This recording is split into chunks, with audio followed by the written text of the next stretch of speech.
कैसे हैं सभी छात्र और छात्राएं। चलिए आज मंडे है, आज आप लोगों के लिए मैं हिंदी का टेस्ट लेकर आया हूं। इससे पहले हमारे हिंदी के 17 टेस्ट हो चुके हैं, वो सब प्ले लिस्ट में पड़े हुए हैं। जिस एग्जाम में भी आपकी हिंदी आती है, आप निश्चित हो गए कंटिन्यूटी के साथ हमारी टेस्ट सीरीज और हिंदी की क्लास ज्वाइन कीजिएगा। आपको कहीं भी इधर उधर भटकने की आवश्यकता नहीं है। आपको एक हफ्ते में एक सब्जेक्ट की क्लास दी जाती है हिंदी की और एक टेस्ट दिया जाता है, ताकि आपको यह भी पता लग सके क्वेश्चन किस तरीके से एग्जाम में बनते हैं और आते हैं। टॉप 20 क्वेश्चन हर हफ्ता आप लोगों को घर बैठे उपलब्ध कराए जाते हैं। तो आप निश्चित हो गए, जुड़िएगा और ज्यादा से ज्यादा वीडियो को शेयर कीजिएगा। और अगर आप हमारे YouTube चैनल पर नए हैं तो सब्सक्राइब कर लीजिएगा, लाइक और शेयर ज्यादा से ज्यादा करें। आइए देखते हैं क्लासेस सामान्य हिंदी और टेस्ट नंबर है 18।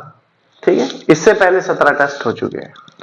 पहला क्वेश्चन है, निम्न में कौन सा वाक्य शुद्ध है? शुद्ध मतलब सही है, शुद्ध लिखा हुआ है, गलत नहीं है।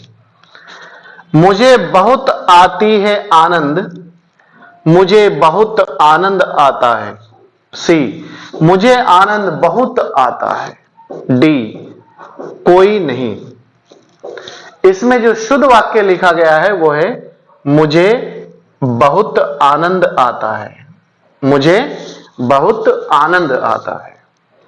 क्वेश्चन नंबर 2, ख्याली पुलाव, ख्याली मतलब खाली पुलाव पकाना मुहावरे का अर्थ क्या है? ख्याली मतलब खाली, सिर्फ पुलाव पकाना, मुहावरे का अर्थ क्या है? मुख्य कार्य करना, बड़े काम करना। सी, व्यर्थ कल्पना करना, मतलब एक बेकार में सोच विचार करना, कुछ करना है नहीं, ना उस पर कुछ प्रक्रिया चलनी, ना उस पर आगे बढ़ना, कुछ नहीं, एक बस सोच विचार। डी, सभी। खाली पुलाव बनाना, पकाना या बनाना मुहावरे का जो अर्थ है सही, वो है व्यर्थ कल्पना करना, मतलब बेकार में, फालतू में ही कल्पना करना, कैसा होता ऐसा होगा, ऐसा हो जाए तो ऐसा होगा, वैसा हो तो वैसा होगा। ठीक है। क्वेश्चन नंबर 3, काला अक्षर भैंस बराबर मुहावरे का अर्थ क्या होगा? काला अक्षर भैंस बराबर मुहावरे का अर्थ क्या होगा? ए, अनपढ़ होना। बी, भैंस को पढ़ना। डी, भैंस पर काला लिखना। काला अक्षर भैंस बराबर का मतलब है कि अनपढ़ होना। कहने देते तो अनपढ़ है, तेरे लिए तो काले अक्षर भैंस बराबर है, तुझे ना ए का पता ना जेड का पता। ठीक है, तो उसका मतलब है अनपढ़ होना। क्वेश्चन नंबर 4, अपने पांव पर कुल्हाड़ी मारना। अपने पांव पर कुल्हाड़ी मारना मुहावरे का अर्थ क्या होगा? बताइए। अपनी दुकान खरीदना। बी, अपनी हानि अपने आप करना। सी, किसी व्यक्ति पर कुल्हाड़ी मारना। डी, कोई नहीं, नन ऑफ दिस। बताइए। इसका मतलब है अपने पांव पर अपने आप कुल्हाड़ी मारना, अपनी हानि अपने आप करना, मतलब अपना नुकसान अपने आप करना। क्वेश्चन नंबर 5, सोहत कर नवनीत लिए हुए, घुटू घुटूरन चलत रेणु तन मंडित मुख दिध लेप लिए में कौन सा रस है? इसमें रस बताना है, इस पंक्ति में कौन सा रस है? बताइए। सोहत कर, पंक्ति है, सोहत कर नवनीत लिए हुए, घुटूरुन चलत रेणु तन मंडित मुख दिध लेप लिए में कौन सा रस है? वात्सल्य रस, शांत रस, भयानक रस। बताइए कौन सा रस है इसमें? इस पंक्ति में जो है वात्सल्य रस है। वात्सल्य मतलब रति और प्रेम की बात की गई, जहां पर रति और प्रेम की बात हो वहां पर वात्सल्य रस आता है। सोहत कर नवनीत लिए हुए, घुटूरुन चलत रेणु तन मंडित मुख दिख लेप लिए में कौन सा अलंकार है? रस है, सॉरी, वात्सल्य रस।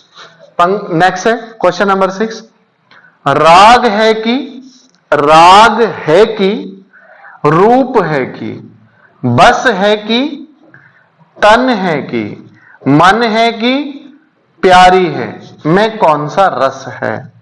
इस पंक्ति में भी कौन सा रस है? करुण रस, अद्भुत रस, भयानक रस, इनमें से कोई नहीं, नन ऑफ दीज। इस पंक्ति में जो रस है वो है अद्भुत रस। आश्चर्यचकित करने वाली चीजें, जो अचानक से घटित होने वाली घटना हो, उनमें अद्भुत रस का प्रयोग होता है। नेक्स्ट है पंचायन। शब्द है पंचायन, में कौन सा समास है? पंचायन में कौन सा समास है? अविभाव समास, द्वंद्व समास, बहुव्रीहि समास, या फिर तत्पुरुष समास? बताइए, पंचायन में कौन सा समास है? बताइए, वेरी गुड। पंचायन में कौन सा समास है? पंचायन, पंचायन में जो है बहुव्रीहि समास है, बहुव्रीहि समास। सी आंसर, ठीक। Question number 8, मतैक्य। मतैक्य में कौन सी संधि है? मतैक्य में कौन सी संधि है? मतैक्य में कौन सी संधि है? दीर्घ, यण, गुण, वृद्धि? बताइए, मतैक्य में कौन सी संधि है? मतैक्य में जो है वृद्धि संधि है। सदैव, मतैक्य, हमेशा, इस तरह के जितने भी वर्ड होते हैं उनमें जो है वृद्धि संधि का प्रयोग होता है। वृद्धि संधि में दो मात्रा ज्यादातर प्रयोग होती है। नेक्स्ट है क्वेश्चन नंबर 9, मधुर मधुर मेरे दीपक जल में कौन सा भाव व्यक्त हुआ है? मधुर मधुर मेरे दीपक जल में कौन सा भाव व्यक्त हुआ है? विरह और रहस्य, श्रृंगार भाव, या फिर क्रूण भाव? बताइए, मधुर मधुर मेरे दीपक जल में पंक्ति है, कौन सा भाव व्यक्त हुआ है? इसमें जो है विरह और रहस्य, कुछ चीजें ओपन करी गई है इस पंक्ति में, कुछ चीजें छिपाई गई है, तो इसमें विरह और रहस्य भाव का प्रयोग हुआ है। इसके बाद नेक्स्ट क्वेश्चन है हमारा, क्वेश्चन नंबर 10 है, मीरा ने आधा लीटर दूध पी लिया में विशेषण है। मतलब सीता ने 1 लीटर दूध पिया, मीरा ने आधा लीटर दूध पिया, बच्चे ने 1 किलो दूध पिया, बच्चे ने 250 ग्राम दूध पिया। तो इस तरह के जितने भी सेंटेंस होंगे उनमें कौन सा विशेषण का प्रयोग हुआ है? ए गुणवाचक विशेषण, संख्यावाचक विशेषण, परिणामवाचक विशेषण। इसमें मीरा ने आधा लीटर दूध पिया, परिणामवाचक विशेषण। जहां पर भी माप तोल का पता चलता हो परिमाणवाचक विशेषण होता है। और जिस तरह इन्होंने कहा आधा लीटर दूध पिया, तो ये निश्चयवाचक विशेषण है। परिमाणवाचक है, परिणामवाचक है और निश्चयवाचक है। अगर मैंने कहा कि बच्चे ने कुछ दूध पिया, तो कुछ का मतलब है अनिश्चयवाचक। परिणामवाचक तो होगा लेकिन परिणाम में अनिश्चयवाचक हो जाएगा। क्लियर है? याद रखना। क्वेश्चन नंबर 11, मानक हिंदी किस बोली से विकसित हुई है? मानक कहते हैं खड़ी बोल, उस पे चलिए खैर ऑप्शन में सोचिए, मानक हिंदी किस बोली से विकसित हुई है? ए ब्रज भाषा, खड़ी बोली, पहाड़ी, अवधी? बताइए, मानक हिंदी किस बोली से विकसित हुई है? जो मानक हिंदी है यह विकसित हुई है खड़ी बोली से, इसका रूप खड़ी बोली। क्वेश्चन नंबर 12, रोला के प्रत्येक चरण में कितनी मात्राएं होती है? प्रत्येक चरण में किसके? रोला के कितनी मात्राएं होती है? मात्राएं कितनी होती है? ए 14 मात्रा, बी 21 मात्रा, 24 मात्रा, 34 मात्रा। रोला के प्रत्येक चरण में 24 मात्राएं होती है, याद रखना। कितनी? 24 मात्राएं होती है। क्वेश्चन नंबर 13, निम्न में कौन सा एक संयुक्त व्यंजन नहीं है? संयुक्त व्यंजन नहीं है। ए अक्ष, पेटपटा ष, त्र, अज्ञ। बताइए, टोटल संयुक्त व्यंजन 4 होते हैं, ये तो पता है, और 4 में कौन सा एक इनमें नहीं है? इनमें जो नहीं है पेटपटा ष नहीं है।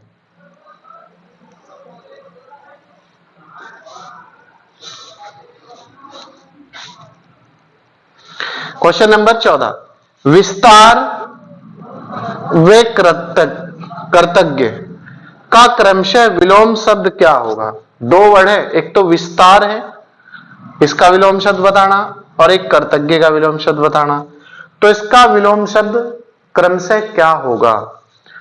ए ऑप्शन संक्षेप कर्तज्ञन, बी सूक्ष्म कर्पण, सी लघु कठिन।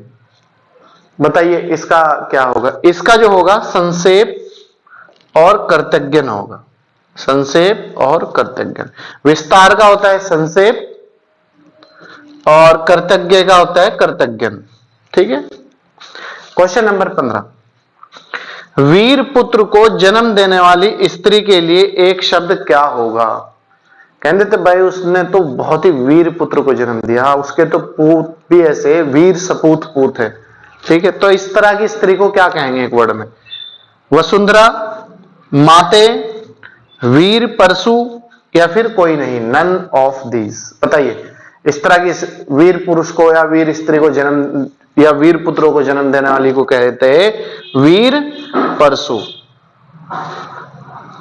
वीर परशु। क्वेश्चन नंबर 16, निम्न में किस शब्द में अप उपसर्ग है? क्या है?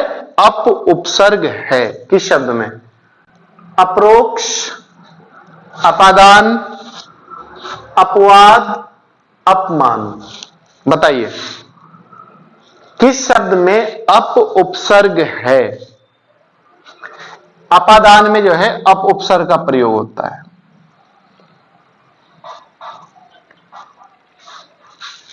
क्वेश्चन नंबर 17, निर्लेप शब्द में कौन सी संधि है? निर्लेप संधि बतानी है। निर्लेप जो है, निर्लेप शब्द में कौन सी संधि है?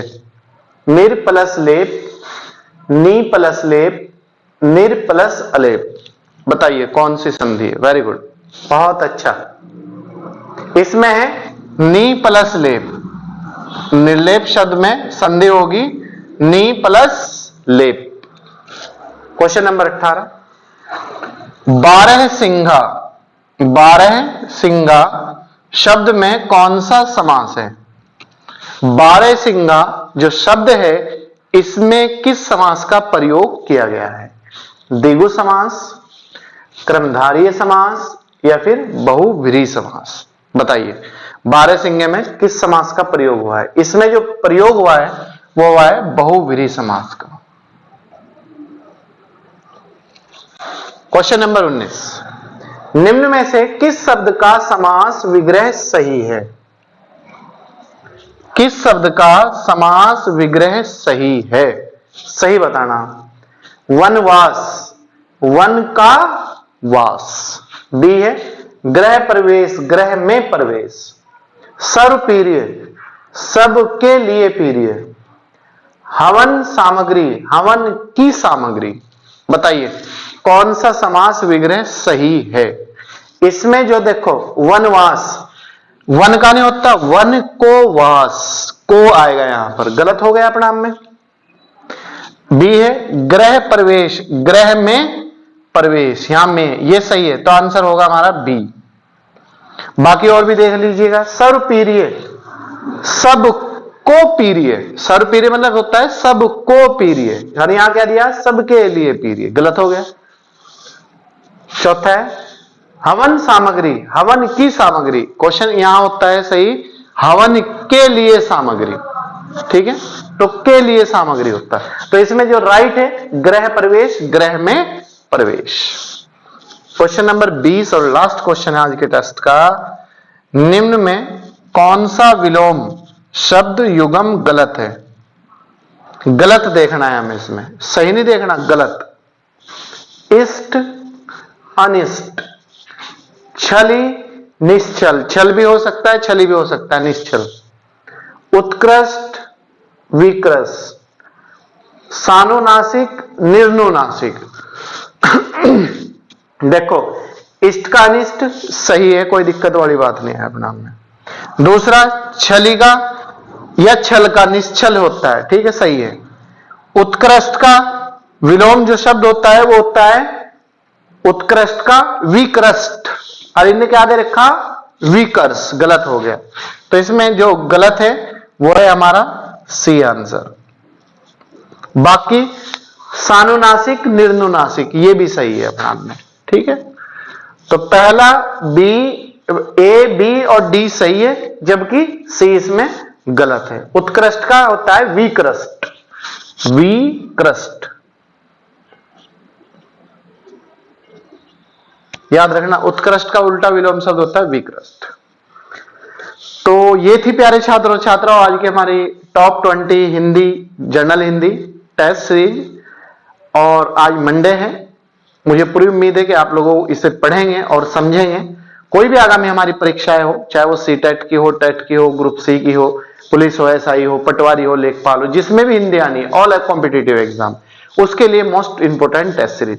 तो चलिए ज्वाइन कीजिएगा हमारी विनायक कैंपस की हिंदी की क्लास और टेस्ट सीरीज। अगर आप यूट्यूब चैनल पर नए हैं तो सब्सक्राइब कर लीजिएगा, लाइक और शेयर ज्यादा से ज्यादा कीजिएगा, और अगर पुराने हैं तो वीडियो को ज्यादा से ज्यादा शेयर करें। Thank you.